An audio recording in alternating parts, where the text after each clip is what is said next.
Hey there, tech fans. Today I've got the brand new DJI OSMO 360 camera. Now this is a really big deal because it's DJI's first 360-degree camera in the marketplace, so it's a brand new category for them. And building a camera like this is not an intuitive thing. I mean, DJI's been building action cameras for a long time, but this isn't just taking two action cameras and putting them back to back and recording stuff and then hoping for the best. When you've got a 360 camera like this, you've got two lenses that record everything around you, everything above you, everything below you, and then the camera has to be smart enough to stitch those images together to give you a perfect visual of that area around you. So there's a lot of engineering that goes into that. And just like every DJI product, when they're going to enter a market or release a new product, they look at what's out there, they figure out what the state of the art looks like, and then they take it up a notch. Their engineering teams go to work and they think, okay, what can we do to improve that? How can we make it better? How can we make it cooler? So they've done it with this product as well. I'll get into all that in a little bit, but I want to start off with a quick unboxing just to show you everything that's included with the kit, and that way you'll understand exactly what you get if you decide this product's right for you. And I know I'm a little bit late with this. We've had some issues in the States with these products arriving because of the embargo that's going on, but luckily a couple of retailers in the States somehow have figured out how to get stock, and I was able to order this and start testing it. So you may have already seen an unboxing, but I do want to spend some time talking about my experience with the Osmo 360 because I've been using it for a few days. I've been recording some video, doing some editing, trying out the DJI Studio application, and there are things that I really like about this camera, and I've used other cameras as well, the Insta360 product, for a long time. I think this has a lot of features that really make it better than an Insta360 product, but there's a few things that I don't like that much about it. So I want to make sure you understand what my experience has been with it over a couple of days so you can make a better judgment as to whether this product's right for you. But I'm getting ahead of myself. Let's unbox the product first. So DJI released this in two different packages. They've got a basic package, which includes the camera and a few small accessories. You can charge the camera with a USB-C charger. It comes with a single battery and some mounting equipment. I have the Adventurer combo here, which includes everything in front of me. And that includes a really nice carrying pouch, and I'll talk about this in a little bit because I like it, but I don't like it. Anyway, it's got a really nice felt interior. The unit fits in there fine. You can zip it up and take it with you, and it's going to protect it really well.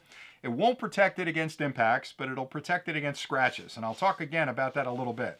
They also include a charging cable, which is a standard USB-C to USB-C, so you can plug this into any standard USB wall charger and charge this pretty quickly. Now, a fully charged battery is 1950 milliampere hours, which provides, by my experience, about an hour and a half of recording in 360 mode. So you'll get plenty of recording time out of it. In the Adventure combo, you also get this really nice selfie stick, which extends really far. I mean, that's pretty incredible. It's friction fit on the top, so there's no notches or twisting. You basically pull it out to use it as long as you want, you're good to go. It has a 3-finger mount on the top, so if you used any GoPro products or older Osmo products from DJI, it's a standard mount.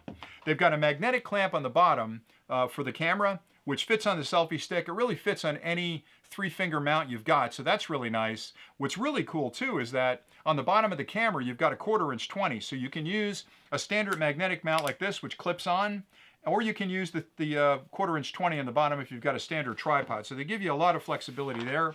One other really nice thing, I should have mentioned this earlier, the battery on this is the same as some of the action cameras. So if you have the Action 4 or the Action 5, batteries are the same, the mounting's the same, the selfie stick's the same. So if you've already got another action camera from DJI, the Action 5 for example, maybe you don't need the charging hub. You can just go with the basic package and you'll be set. One thing I really like is this rubberized, it's like a jelly-like clamp that goes over top of the camera. And this is nice because it protects both of the lenses. It doesn't protect the display, but I'm okay with that. I just take it really, careful with it when I put it away in my bag. The one beef I do have though, and I don't know how they missed this, and I was talking about this briefly before, is that I like this as well to store the camera, but curiously, it won't fit in here with the jelly on it. If you put that cover on it, you can't actually close the case unless you're really bulging it out. I guess you could do it, but you're going to break the zipper. I don't know how they missed that because I really like the fact that this gives me not only scratch protection, but crack protection. So if I drop it, the lens isn't going to crack. Now, to be fair, the lenses are really hard acrylic, so you'd have to go some to crack these or scratch these, but I imagine if you drop this on hard concrete or pavement, it's going to definitely scratch it up and maybe even crack it. So I would have hoped that this was a little bit bigger where I could use this cover and the bag at the same time, but I've got to choose between them. Also included with the Adventurer kit is this 3 battery charger. I like this a lot because I can drop a battery in, connect it up to USB-C, and it'll walk through and charge the batteries. It'll also change colors, so when a battery needs a charge, it'll be orange. When it's fully charged, it's green. So that's really nice. Also included is a quick start guide, a safety guide, and a bunch of stickers. So if you want to brag that you've got an Osmo 360, you got a really nice sticker kit there. You can stick it on your car, you can stick it on your box, you can stick it on your forehead, whatever you want to do with it. All right, so let's talk about the camera. If you've never used a 360 camera before, there are good things about it and there are bad things about it. It records 360 degrees of images. That's a good thing. That's also a bad thing because it's going to be a gigantic file. And it's not going to be a standard file. It's not like you're getting an MP4 or something you're used to editing in your standard editing package. So I use Premiere Pro. I can't import these directly into Premiere Pro and edit them for obvious reasons, because the nice thing about a 360 camera, again, is it records everything, which then allows me in editing to decide what perspective I want, what framing do I want, so I can spin the camera to pay attention to this over here, then spin it back this direction in software digitally over this direction to focus over here. You can't do that with a standard action camera. You got to move the action camera. So that's the big advantage. Again, the downside is that the files are gigantic. They're a different format, and typically you can't directly edit those in your editing program. Now, DJI's come out with a plugin for Adobe. I couldn't find the one for Windows. I found the one for Mac so I can edit on Mac, but even still, I gotta say it's clumsy. Any 360 camera, it's clumsy. Now, they do make an application for your phone where you can edit on your phone. I don't really like that because I've got a tiny little screen and I've got to kind of do my cuts and my points of interest in there and spin it around. And it's not great on a phone, so I want to edit on a bigger computer. I can't really do that in Premiere because of the plugin, lack of plugin for Windows. Now, DJI did come out with their own application called DJI Studio, which I think is a pretty decent application, but there are features in the app for your phone that aren't in DJI Studio and vice versa. So there's a learning curve to understand how to use that software. You're going to export it as a file once it's finished, and then you can import it into Premiere. The challenge with doing it on your phone, especially an iPhone, is it's going to export it as an MOV file, which Premiere's got a problem with. You've got to get a special, connector for that to work in Premiere. So what I'm getting at is editing 360 footage is clumsy. Now, the upside is it gives me everything. So I was out on the boat over the weekend. All I did was hold the camera up in the air, and it recorded everything. And then when I got back to the dock, I could decide, oh, I'm going to look at this guy crabbing over here. Oh, there's a guy over here in a jet ski. I could spin it around, get the framing I want. So it's wonderful for that. But just know that it's going to be a little more complicated than your standard editing. In addition to that, I think DJI has really knocked it out of the park with the imaging on this. Now, one of the challenges that a lot of other companies have is even if they've got the same size sensors as this, they've only use the center part of the sensor. So if they've got a 1-inch sensor inside that this one has, they're not actually using the full sensor. They're zeroing in on about 80% of it in the center, which really limits your low light performance, and it also limits the imaging quality inside those other 360 cameras. One of the engineering changes DJI made on the Osmo 360 is they've figured out, again, they're wizards in the engineering department, figured out how they could use the full edge of the sensor. So inside the 360, they're pushing that image, the active pixels, out to the very edge of that 1-inch sensor, which gives you a crisper image. It gives you phenomenal, and I'll say that again, phenomenal low light performance, which is one of the things that other 360s suffer from. I like this one a lot because in addition to being a 360 camera, I can use it as a standard action camera. It is waterproof. You can take it down. I think it's 15 meters underwater, 10 meters underwater. So you can get it down there pretty deep enough where you're not going to worry about getting a scuba tank out. In addition to that, I like the fact that it'll record 4K at 120. It'll record 8K.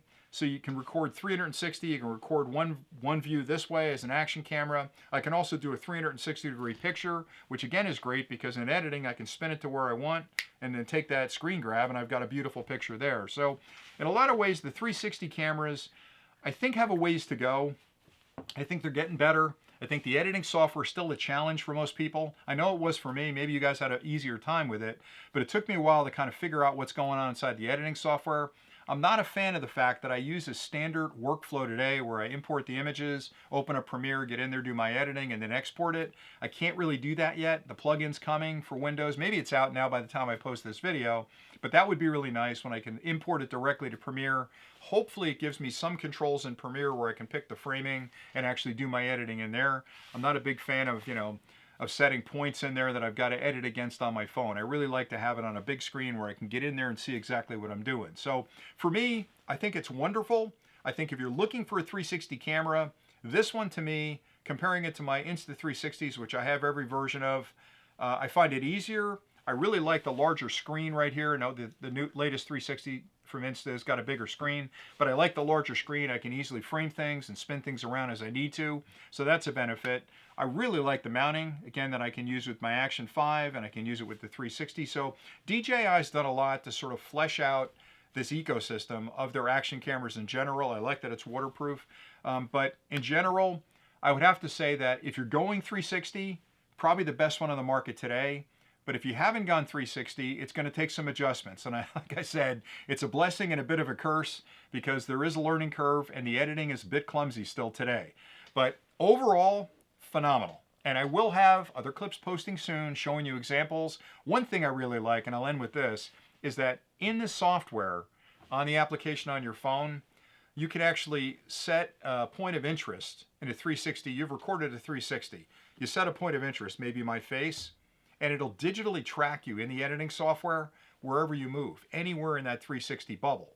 So that's pretty cool because it's like having an intelligent gimbal on a tripod with a camera that moves around physically, but it's doing it digitally. So I've tested it and I've been doing a lot of my clips now with it where I basically just set the 360 up on a tripod. I can move anywhere I want within that 360-degree area and zero in on my face, and it's going to keep me in frame. It also has auto leveling built in, so the horizon's perfectly level. It's got auto white balance built in, so there's a lot of things that it does really well. But again, if you're looking for a 360, this is probably the one to go with. And that's all I really had for today, and I promise you there's a whole lot more reviews coming. I just wanted to get through the basic unboxing and give you my initial impressions of the camera. For me, at this point, home run. Anyway, I hope you found this review helpful. Stay tuned. There's going to be a lot more stuff coming about this camera and some other cool technology we're reviewing. But that's pretty much it for today. So thanks again for watching, and until next time, as always, stay nerdy.